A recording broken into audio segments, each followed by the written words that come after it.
आकर खड़ा हो जाता है। फिर ये जो तमाम मुद्दे हैं, चाहे महंगाई हो, बेरोजगारी हो, मैं आपसे ये सवाल पूछ रही हूँ, 2022 में सांड का बहुत बड़ा मुद्दा था, आपने किसानों का मुद्दा उठाया। लखीमपुर खीरी में किसानों का मुद्दा कितना बड़ा था, बहुत सारे ऐसे मुद्दे सिलसिलेवार तरीके से खड़े थे। उसके बावजूद जब विधानसभा का चुनाव होता है, बीजेपी 250 सीटें क्रॉस कर जाती है, समाजवादी पार्टी 111 पर रह जाती है। ये मुद्दे लोगों के बीच उस तरह से असर क्यों नहीं करते जो आप लोग बताते हैं? जो बात आप कह रहे हैं, इलेक्शन कमीशन, मैंने अपनी पब्लिक मीटिंग में कहा अपने वर्कर्स के बीच में कि इलेक्शन कमीशन से जो हम लोगों ने शिकायतें की थी, चुनाव आयोग से जो शिकायतें की, एक भी शिकायत का निराकरण नहीं हुआ, नंबर 1। नंबर 2, हमने कहा कि हमारे वोट काटे जा रहे हैं अधिकारियों से मिलकर के, और मैंने कहा मंच से कि समाजवादी पार्टी के समर्थकों का बीजेपी ने चुनाव आयोग से मिलकर के हजारों वोट काटे। इलेक्शन कमीशन ने मुझे नोटिस दिया, मैंने 18,000 वोट, जिन लोगों ने 19 में वोट डाले थे और 22 में उनका डिलीटेड हो गया नाम, मैंने इलेक्शन कमीशन को विद एफिडेविट सूची दी। इलेक्शन कमीशन ने अगर एक भी अधिकारी के खिलाफ कार्रवाई की हो तो मुझे बताइए आप। ये चुनाव बेईमानी और चोरी से जीते हैं, 22 का चुनाव, कोई ईमानदारी से चुनाव नहीं जीते हैं। आज भी झूठे मुकदमे अगर किसी पे लग रहे हैं तो हम लोगों से लगा रहे हैं। 18,000 मैंने इलेक्शन कमीशन को दिया है, कॉपी मिला करके, एफिडेविट लगा करके। 18,000 वो बोर्ड जो 19 में डाला था वोट, 22 में डिलीटेड हुआ। मुझे बताइए आप, हम किससे न्याय की उम्मीद करें? आप अधिकारियों के खिलाफ एक डीएम की कार्रवाई कर दें, आप देखना उत्तर प्रदेश का पूरा फेयर इलेक्शन होगा। एक आरओ के खिलाफ कार्रवाई क्यों नहीं करता इलेक्शन कमीशन? टर्मिनेट कर दे। वही विरोधी दल जब राजस्थान, छत्तीसगढ़, कर्नाटका, हिमाचल प्रदेश, इन तमाम राज्यों में जीतते हैं तो वही ईवीएम बहुत अच्छा होता है। कहीं पर अगर विरोधी दल हार जाएं तो फिर ईवीएम में बीमारी हो गई है, बीजेपी ने करवा दी है। आप नकल मत करिए। अभी कोई एक ईवीएम की आवाज वहां से आ रही थी, आपने सुन ली? ईवीएम बोले, मैंने ईवीएम का नहीं कहा, मैंने कहा कि 18,000 वोट, हाँ, ये केवल 1-1.5 महीने में मैंने एक्सरसाइज किए पार्टी से। ये इलेक्शन कमीशन की जिम्मेदारी है कि किसी का वोट डिलीटेड ना हो। इलेक्शन कमीशन की जिम्मेदारी है कि ज्यादा से ज्यादा लोग वोट डालने आए। तो आप वोट क्यों नहीं डलवा रहे हैं? अगर कहीं शिकायत किसी पॉलिटिकल पार्टी ने की है तो उन अधिकारियों के खिलाफ कार्रवाई क्यों नहीं कर रहे हो? और क्यों चिन्हित किया आपने मुस्लिम और यादव का ही वोट कटेगा, आपने किसी और का वोट क्यों नहीं काटा? क्यों आपने यादव और मुस्लिम का वोट काटा? ये सवाल है। ठीक है, अगर ये कह रही है वोट कटा है तो इन्हें इलेक्शन कमीशन को लिख करके शिकायत देनी चाहिए। ठीक है, थोड़ा और इस दायरे को आगे बढ़ाते हुए, चूंकि विपक्ष इंडिया को लेकर बहुत सारे सवाल हैं और कल ही खबर सामने आई है, कांग्रेस पार्टी के जो नए नवेले अध्यक्ष यूपी में बनाए गए हैं, अजय राय, उन्होंने बयान दिया है कि अमेठी से राहुल गांधी फिर चुनावी ताल ठोकेंगे और प्रियंका गांधी बनारस से चुनावी मैदान में उतर सकती हैं। कांग्रेस अपनी पूरी ताकत लगा देगी उनको जिताने के लिए। तो आप भी वेलकम करेंगे अगर ये दोनों नेता जाते हैं? केवल 2 सीट जिताने के लिए ताकत लगाएंगे? अरे सब सीटें जिताने के लिए ताकत लगनी है। अजय राय जी ने जो बयान दिया है वो उनका अपना स्टेटमेंट होगा, हाँ, लेकिन जो भी ताकत लगाएं सब सीटों के लिए लगाएं।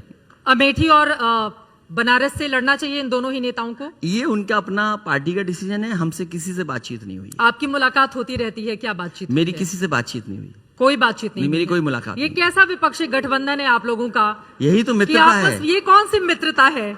हम क्यों बताएं हम किससे मिल रहे हैं? ये क्या बात हुई? अब जनता को तो बताना पड़ेगा ना कि आप क्यों मिल रहे हैं। कि हमें दोस्ती किससे करनी हो, कैसे करनी है, ये भी तो कमाल है फिर। लेकिन विरोधी दलों को अगर इस तरह से आप एक साथ हैं तो आपको ये जानना मैं क्यों बताऊं मेरी क्या बात हो रही है? अरे जनता को बताना है। जनता के सामने सब प्रत्याशी आ जाएंगे, पूरा अलायंस आ जाएगा, फिर क्या छिपा जनता से? अमेठी से अगर लड़ते हैं राहुल गांधी, वैसे भी रायबरेली और अमेठी दोनों ही सीटों पर समाजवादी पार्टी पिछले 3 लोकसभा चुनाव में अपने कैंडिडेट नहीं उतारती है, वैसे भी आप लोग समर्थन देते रहते हैं।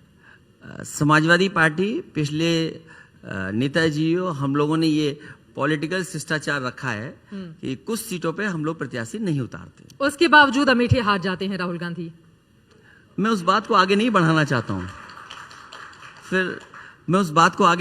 चाहता हूं, और इसीलिए मैंने नारा दिया है कि ये अलायंस पीडीए से मिलकर के 80 की 80 सीटें हराएगा।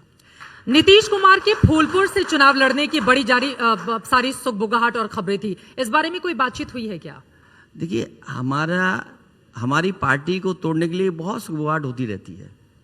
अभी खबरें चल रही थी कि 2 विधायक हमारे जा रहे हैं, फिर पता नहीं कौन सा चैनल था वो चला था जैन जी जा रहे हैं। अब ये नया सवाल आपने खड़ा कर दिया। लगातार इस तरह की खबरें हैं, इस वजह से सवाल आपसे पूछा जा रहा है। हालांकि मीटिंग में क्या चर्चा हुई, आप खारिज कर दीजिए। अनपार्लियामेंट्री वर्ड नहीं है, लेकिन है ऐसा कि कुछ गप्पे चलती हैं, इस तरह की बातें चलाई जाती हैं। क्यों चलाई जाती है मुझे खुद नहीं पता। ये बातें सही नहीं है। मैं नहीं समझता ये बात ठीक है। ठीक है। नीतीश कुमार को लेकर एक और बात, चूंकि उन्होंने बहुत मेहनत की है विपक्ष इंडिया को एक मंच पर लाने की, कभी वो चट महागठबंधन, कभी पट एनडीए, कहां वो चले जाते हैं पिछले कई चुनावों में, ये लोगों के सामने है। अभी अटल बिहारी वाजपेयी जी की समाधि पर जाकर उन्होंने श्रद्धांजलि अर्पित की। ये तस्वीरें देखकर मन में इस तरह की सुगबुगाहट भी होती है, क्योंकि इस तरह का अगर राजनीतिक इतिहास किसी भी नेता, वो बहुत बड़े नेता हैं बिहार, वो जीतते रहे कई सालों से, मुख्यमंत्री हैं, लेकिन राजनीति में वो कई बार इधर उधर चले जाते हैं, तो इसको लेकर डर भी बना रहता है आप लोगों के भीतर। इसमें हम लोगों को बीजेपी से सीखना पड़ेगा। बिल्कुल क्लियरिटी रखनी पड़ेगी हर इश्यू पे हम लोगों को। कौन से इश्यू पर? कोई इश्यू हो, हर इश्यू पे बिल्कुल क्लियरिटी रखनी पड़ेगी। उधर महाराष्ट्र में जब शरद पवार और अजित पवार आपस में मिलते हैं तो भी दिल की धड़कनें बढ़ जाती हैं। मैं इतनी बड़ी राजनीति नहीं करता, मैं केवल यूपी तक सीमित हूं। कौन किससे मिल रहा है, कौन किससे कहां जा रहा है, मुझे नहीं पता। इसीलिए मैंने कहा कि अगर बीजेपी को हराना है तो बिल्कुल क्लियरिटी होनी चाहिए कि ये हमारा अलायंस है, ये लोग हैं, हम ये मुकाबला करेंगे इनसे। सलाह तो देनी पड़ेगी ना आपको। अगर इंडिया पूरे देश की बात हो रही है, यूपी की तो बात हो नहीं रही है, तो फिर मतलब महाराष्ट्र में अगर इस तरह की स्थिति बनेगी, उसका असर तो उत्तर प्रदेश पर भी पड़ेगा ना। ये सलाह का मंच नहीं है, ये आपके सवालों का मंच है। और जो सलाह वाला मंच है वो 31 और 1 तारीख को है बंबई में। क्या सलाह देने जा रहे हैं आप वहां पर? मैं बस कहा ना आपसे कि हर इश्यू पे हमें बिल्कुल क्लियरिटी होनी चाहिए। जैसे मैंने क्लियरिटी पूछी, बिल्कुल क्लियर पूछा कि हमें एक बिजली का कारखाना बताओ, वो नहीं बता पा रहे। ठीक है।